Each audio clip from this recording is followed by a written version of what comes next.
All right, everyone, so now we want to determine the behavior of the electric field when it comes to charged conducting spheres. So we're talking about metallic spheres here. Before we were talking about insulating spheres where the charge, be it positive or negative, is evenly distributed throughout the volume. Here we're going to charge a metal sphere, a conducting sphere, and as we know, electrons within metals are free to move. When you learn about metallic bonding in chemistry, you learn that the electrons are free to move throughout the material. They can carry energy, which is why electrical conductors are also good thermal conductors, because those electrons can carry thermal energy relatively quickly.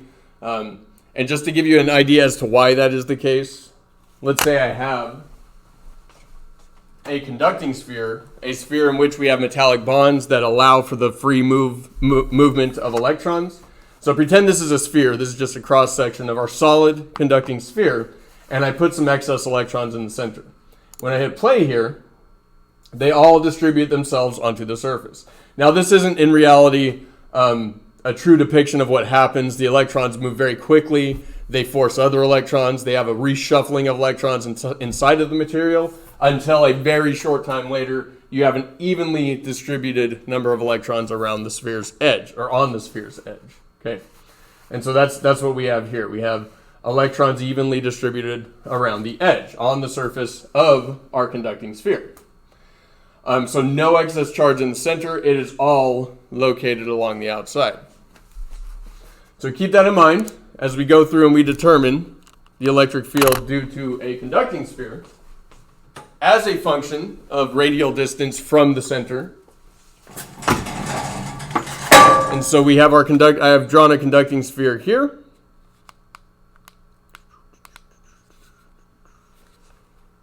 And I'm going to plot that electric field, and I've kind of superimposed this down here. So this is the center, and then this is when x is increasing in the positive direction, x is increasing in the negative direction. So I want to have a full plot here of the electric field from over here to over here for this charged conducting sphere.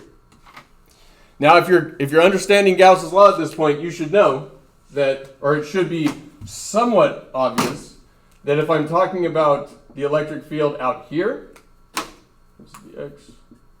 Say I'm talking about the electric field at a point outside of the sphere, our result is actually quite simple. So here's an electric field outside. Say E outside. So outside the sphere, if I apply Gauss's law, which again states the closed surface integral of E dot dA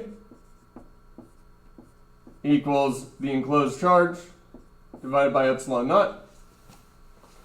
Well, you might notice that the entirety of the charge is enclosed within any Gaussian sphere that we draw at this location.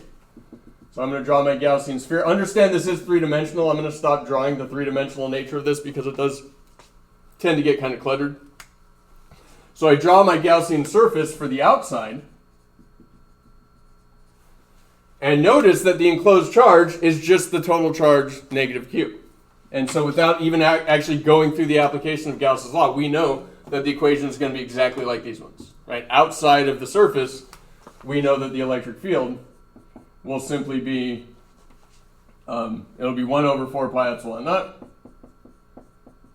times the enclosed charge, which is negative in this case, so it's going to be negative. That just tells us that the flux points into our Gaussian surface, which tells us that the electric field will also be pointing towards the center. And that's going to be total charge divided by, not epsilon naught, divided by r squared, where r is just the radius, and I'll call this RO for r outside, or r outside. So the electric field on the outside of our conducting sphere is negative 1 over 4 pi epsilon naught times q over the radius of our Gaussian surface that we've placed outside of our conducting sphere. Okay. And then times, in this case, times I hat, since we're interested in the electric field along the x-axis. Okay? So that's outside. What about inside? Well, inside, I got to draw inside. Inside, I got to draw a Gaussian surface inside our conducting sphere. So that is my Gaussian surface for the inside. So the radius of that Gaussian surface I will call r in. And realize again that all the negative charge resides on the surface, evenly distributed about the surface. Evenly distributed on the outside, so that tells us that the charge enclosed by this Gaussian surface is literally zero. There's zero charge enclosed because all the excess charge is on the surface of our conducting sphere. So applying Gauss's law, I get the closed surface integral of E dot dA equals the enclosed charge divided by epsilon naught. E dot dA is E dA cosine theta. Cosine theta is just 1. So this is E times the closed integral of E dA. The electric field we assume is a constant. If that's true, so the electric field times the integral of dA equals, what's the enclosed charge? 0. 0 charge is enclosed, which just tells us that the electric field is 0. The electric field inside. This is inside. The electric field inside of our conducting sphere is 0. Okay? That is something you just want to pound into your brain now. Now, we proved it for a sphere, but for any conductor doesn't matter the shape. If you have a charged conductor, the charges will move around such that the electric field inside the entire volume will always be 0. That's something that's hard to conceptually understand.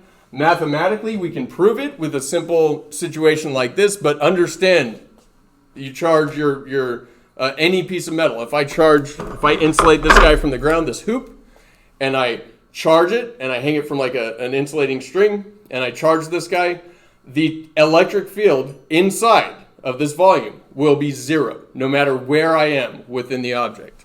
Now, to give you a visual to help you understand why that is, let me bring my simulation back up. And so this won't be a mathematical proof, but this will be hopefully just help you to conceptually understand why.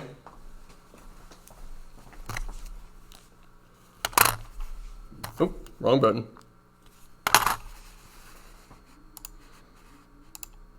Where are we? There we go. You might say, well, yeah, of course, the electric field in the center is 0, because each of these charges that's evenly distributed, this charge creates an electric field that points this way, so the opposing charge on the opposite side also creates a field that points this way. So those are going to cancel out.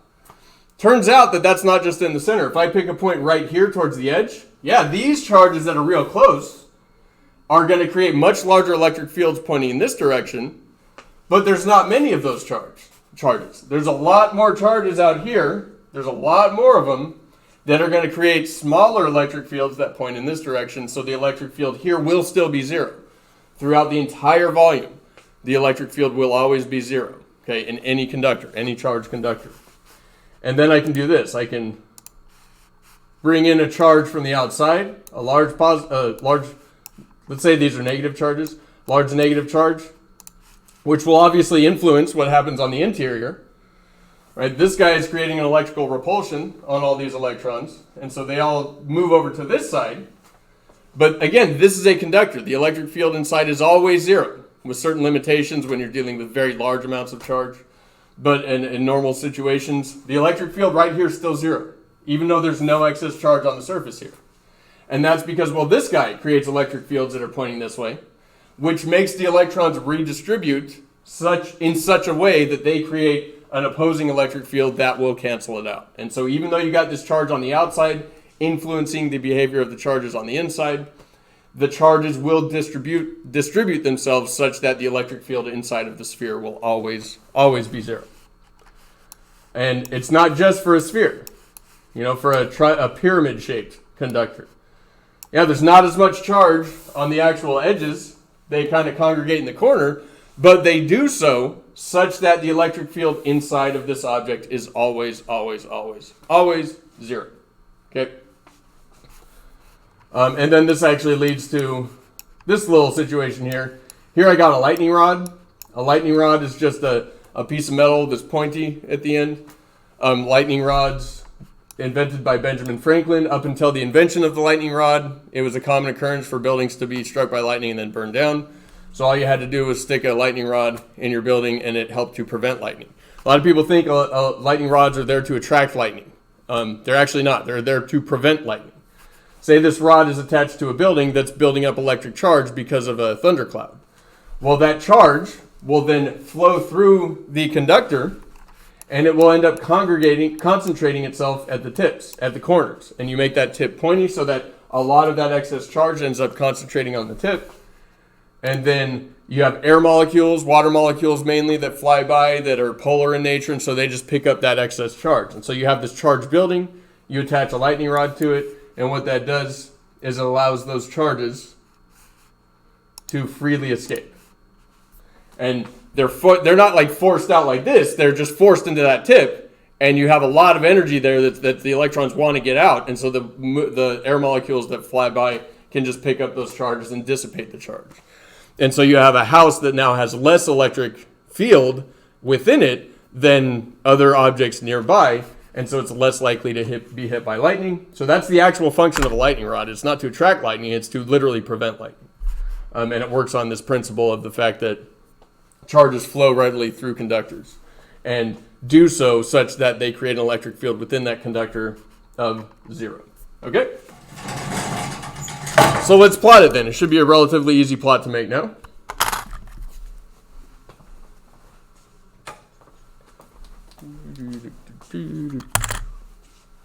So we know the electric field is 0 within this entire volume. So if I go from the center and to the right, and I'll go up until I hit the radius capital R, and the negative radius, negative R, the electric field is simply 0 from the center to the outer edge.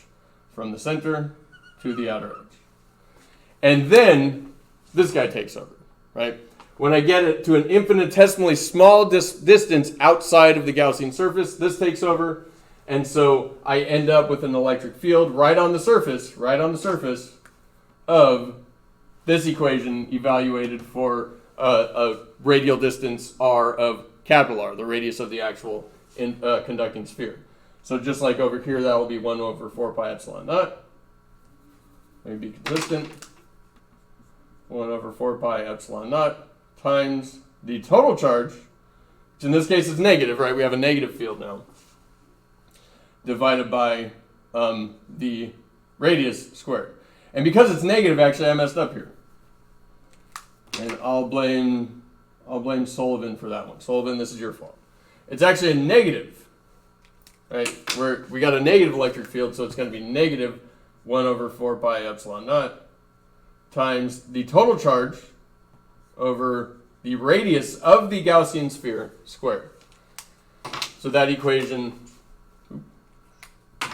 that'll have, it's not infinity, right? It's only infinity when you have a point charge where we consider the entirety of the charge located at a single point. But it will start at this point here, and we'll have that inverse square relationship, and the same thing over here on this side. And then it falls off, obviously, as you move away from the charge itself. If this was a positive charge, it would be identical, only that would be coming down like that. Okay? So that's how you deal with the charge conducting sphere. Take home point here, you got a charged conductor, the electric field inside it is 0. You can always know that. If you have a question that asks you that on a free response, on the free response portion of your exams, then you can just say the electric field is 0 and you don't need to mathematically justify it. You can just say that the electric field inside any conductor, according to Gauss's law, is 0. And again, according to Gauss's law, because any Gaussian surface that you draw within that will enclose no actual charge. Okay, that's it for this one.